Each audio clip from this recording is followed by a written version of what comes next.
The EU unveils plans for major agricultural reforms with a focus on sustainability and targeted support for farmers. Budget law and the country's economic outlook are at the top of the agenda of the FDI's executive meeting. French politicians urge the UK government to take action against migrant deaths.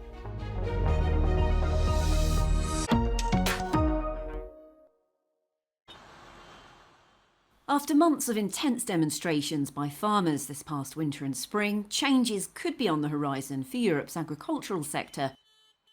The European Commission, led by Ursula von der Leyen, has just published its strategic dialogue with key stakeholders on the future of farming, with ideas like shifting how EU funds are allocated to farmers by need rather than by size.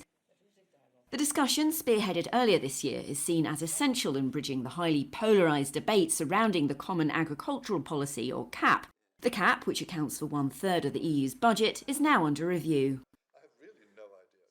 The recommendation is to make the CAP fit for purpose, and this means on the one side enabling for lively rural areas. This means in the second function, income support.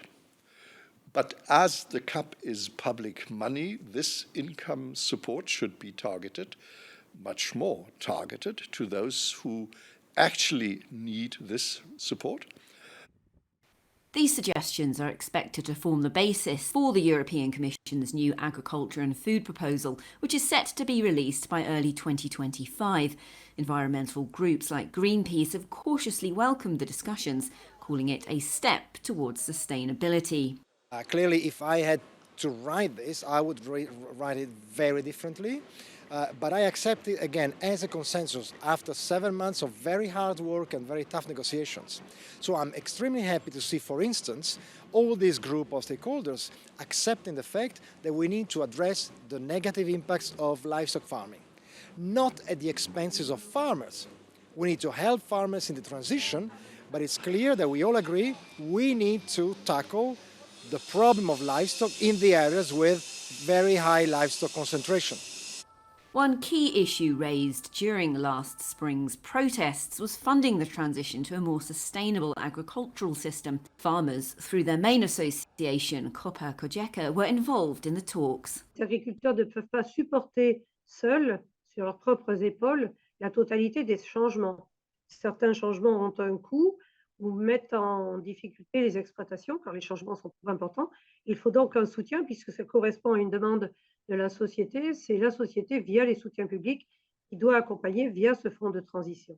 The text also calls on the European Commission to ensure greater coherence between its trade and sustainability policies. The last time Giorgia Meloni's party, Fratelli d'Italia, held an executive meeting at a national level attended by the highest-ranking figures was in 2022, the year her government took office. So the timing of this gathering is quite significant. According to Fratelli d'Italia's officials, the aim of the meeting was, quote, to assess the work that has been done so far and outline the agenda for the coming months. Several issues were discussed during the meeting that was introduced by Italy's Prime Minister Giorgia Meloni, who's also the party's president. Among them was the 2025 budget law, which is considered a key measure of the government's political program. The procedure for its approval will begin soon, with the first step being the submission of the structural budget plan, providing the framework for the 2025 budget. It's too early to get a full and detailed picture of the measure. What we do know, as confirmed by Giorgia Meloni, is that the focus will be on tax cuts, while sustaining businesses and improve the livelihoods of both Italian families and workers. We asked a member of Fratelli d'Italia what was discussed during the meeting and what the priorities are moving forward. Giorgia Meloni ha sottolineato i grandi risultati raggiunti con un'inflazione più bassa tra i paesi del G7, il record storico dell'occupazione, una crescita superiore alla media europea e un maggiore prestigio internazionale dell'Italia. Continueremo su questa strada, è un impegno preciso che abbiamo ribadito nell'esecutivo di Fratelli d'Italia, con politiche che sostengano imprese, famiglie e lavoratori. But during the meeting, Giorgia Meloni also addressed the controversy making headlines in Italy surrounding the country's culture minister Sangiuliano over claims made by Maria Rosaria Boccia regarding her alleged appointment as the minister's advisor. Although Sangiuliano denied the claims and the use of public funds to pay Boccia, Meloni warned that mistakes are not permitted. According to a recent poll, the majority of Italians approves Meloni's leadership. How her cabinet handles the state's finances will be a key factor in ensuring she will complete the government's 5-year term. Giorgio Orlandi for Euronews in Rome.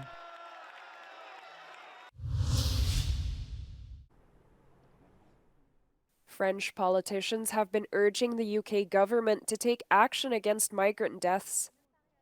It comes after more people were seen making the dangerous journey across the English Channel, only a day after 12 migrants died after a boat carrying over 50 capsized. Soit l'Angleterre ferme complètement, bien entendu, ses frontières, soit il sécurise un peu plus le passage, parce que on ne peut pas faire prendre des risques aussi importants à tous ces hommes et ces femmes épris de liberté qui ont fui la guerre et qui n'ont qu'une envie, c'est de rejoindre l'Angleterre. Meanwhile, off the coast of Italy, the Coast Guard rescued 7 men from a sinking boat that had left from Libya. It follows Italian authorities detaining a rescue boat from German NGO Sea-Watch after they rescued almost 300 people in international waters off Libya. Italy accuses the rescue happened without permission from Libyan authorities, but the NGO claims permission is not required under international law.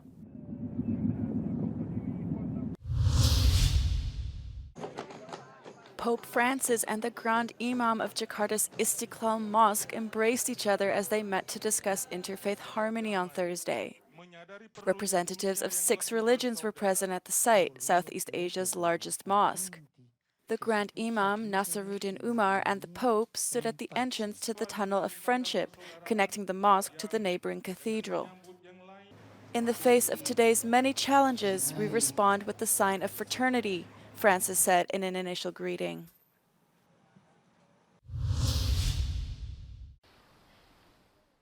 This is Gianni the buzzard. She goes out in the evening to guard the archaeological park of Pompei. Her job requires her to be attentive and efficient, as she is called to control the park and defend the excavations from pigeons. During the COVID lockdown in 2020, the closure of the park led to a higher number of the birds nesting. They drove away other species and endangered the Rowan ruins with their particularly corrosive droppings. The fragility of the heritage site means it's important all elements that compose it are kept in balance. Una componente che è quella appunto archeologica, minerale, i mattoni, le pietre, tutta la parte immateriale di tutto ciò che ha subito questa architettura, con i terremoti, l'eruzione e quant'altro, e poi c'è una componente naturale, che è la componente fatta dal verde, dalle piante e anche dagli animali, da noi stessi che siamo componenti di questo patrimonio. Gli scavi di Pompei fanno venire in mente archeologia, arte, storia. Eppure questo è un vero e proprio parco naturale, dove il mantenimento dell'equilibrio di specie animali e vegetali è importante almeno quanto la preservazione dei resti dell'antica città. Gianna and Arya are part of a team of 10 birds of prey who have been patrolling the site at least 3 times a week for the past 2 years. Their efforts ward off invasive and harmful species such as pigeons, magpies, and crows. Il piccione tende a riprodursi e a infestare appunto gli ambienti in maniera esponenziale, andando ad occupare tutte queste nicchie, questi ambienti che noi appunto andiamo a scovare poi la sera durante i nostri interventi. Guided by the signals of her instructor, Gianna uses her hunting skills to search the rooms of the Pompeian houses. But her mission is simply to chase species away. Si ristabiliscono degli equilibri all'interno degli habitat, quindi se magari la presenza di specie infestanti può determinare un impoverimento della biodiversità, con il nostro lavoro riusciamo a ristabilire un equilibrio e quindi magari anche altre specie riescono a insediarsi e riprodursi in tranquillità. Falconry was also practiced by the ancient inhabitants of Pompei. Today, it is an ecological method that respects both the environment and its animals, even those that Gianna helps keep away from the precious archaeological site.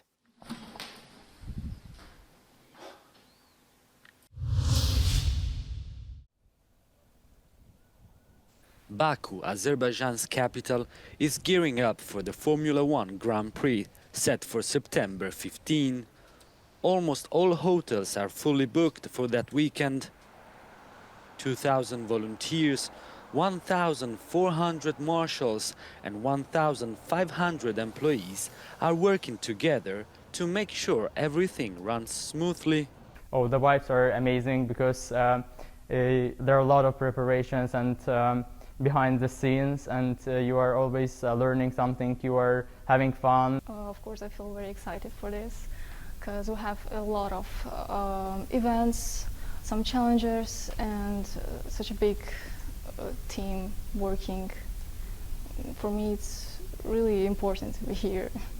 For the 2024 Azerbaijan Grand Prix, organizers have implemented new technologies and upgraded track infrastructure, enhancing safety and minimizing disruptions for residents by reducing road closures and traffic congestions. So it's a growing sport. It's expanding globally as well. So to be part of that, it's great for our country. It brings a lot of recognition, brings in a lot of tourism as well. There's also a financial gain for the country and the citizens. Seating capacity has been increased by 35% to meet the demand for tickets, and new stands have been added along the track.